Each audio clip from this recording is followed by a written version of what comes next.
कबूतरों का एक झुंड था।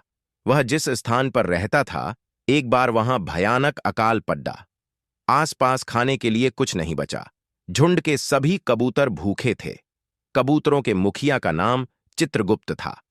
कबूतरों के झुंड को चित्रगुप्त ने अनाज की तलाश में दूसरी जगह उड्डान भरने का आदेश दिया। चित्रगुप्त ने एक जवान कबूतर को यह जिम्मेदारी दी कि वह देखते चले कि जमीन पर अनाज किस जगह मिलेगा।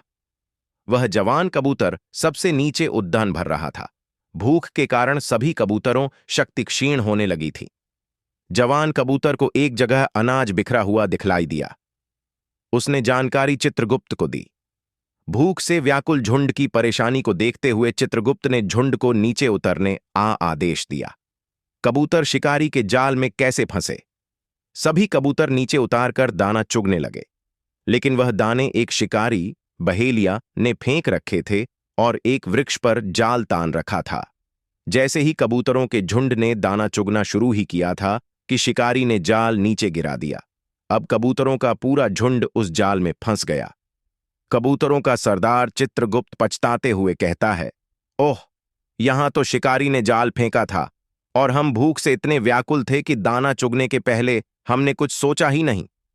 उनमें से कुछ कबूतर बचाओ बचाओ चिल्लाने लगे और कुछ रोने लगे। किसी ने कहा, शिकारी अब हम सभी को मार देगा। लेकिन उनका सरदार चित्रगुप्त गहरी सोच में था और कहने लगा, जाल बहुत मजबूत है, हम में से कोई भी जाल को नहीं तोड़ सकता, परंतु एकता में बहुत बल होता है। यदि हम सब मिल जाएं तो मौत को भी मात दे सकते हैं। उनमें से एक कबूतर बोला, सरदार स्पष्ट बतलाओ, क्या बोलना चाहते हो? सरदार चित्रगुप्त बोला, तुम सब मिलकर अपनी अपनी चोंच से जाल को पकड़ डहाना, और जब मैं उड़ डहाने के लिए फुर्र बोलूं तो सब एक साथ उड़ डाट जाना। कबूतर जाल से कैसे मुक्त हुए? सभी कबूतरों ने सरदार की बात मान ली और आगे की योजना बनाई। शिकारी कबूतरों के तरफ ही आ रहा था। उसके जाल तक आने से पहले ही चित्रगुप्त ने फुर्र बोला और सारे कबूतरों ने एक साथ दम लगाकर उड्डान भरी तो पूरा जाल ऊपर उठ गया और कबूतर जाल को लेकर उड्डियाच गए। यह दृश्य देखकर शिकारी भी अचंभित हो गया। वह कुछ समझ पाता, उसके पहले ही कबूतर उसकी पगडंडी आंच से दूर जा चुके थे। कबूतरों को उड्डीता देख शिकारी भी जाल के पीछे पीछे दौड़ने लगा। उसे उम्मीद थी कि कबूतर जाल को लेकर ज्यादा दूर तक नहीं उड़ेड़ पाएंगे। कबूतरों के सरदार चित्रगुप्त ने शिकारी को पीछे आते देखा तो वह थोड़ा भयभीत हुआ, परंतु उसने जाल से निकलने की योजना भी बना ली थी। पास की एक पहाड़ी पर उसका एक मित्र हिरण्यक नामक चूहा रहता था। सरदार ने सभी को उसी दिशा में जाने का आदेश दिया जिधर उसका मित्र चूहा रहता था। कुछ ही देर में सभी कबूतर चूहे के बिल के पास उतरे।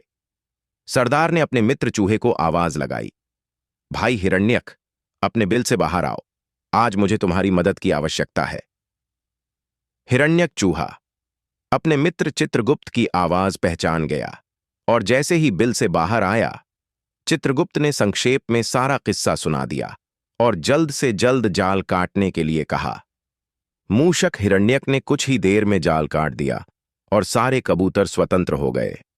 कबूतरों के सरदार चित्रगुप्त ने अपने मित्र चूहे हिरण्यक को धन्यवाद दिया और कबूतरों का झुंड फिर से आजादी के साथ आसमान में उड़ने लगा। शिक्षा। कबूतर और शिकारी की कहानी से हमें शिक्षा मिलती है कि संगठन में बल होता है। संगठित होकर असंभव को भी संभव कर सकते हैं। दोस्तों, अगर आप लोगों को हमारा वीडियो अच्छा लगा हो तो हमारे YouTube चैनल हिंदी कहानियां वॉइस चैनल को सब्सक्राइब जरूर करें और Facebook पर देख रहे हैं तो हमें फॉलो जरूर करें। धन्यवाद।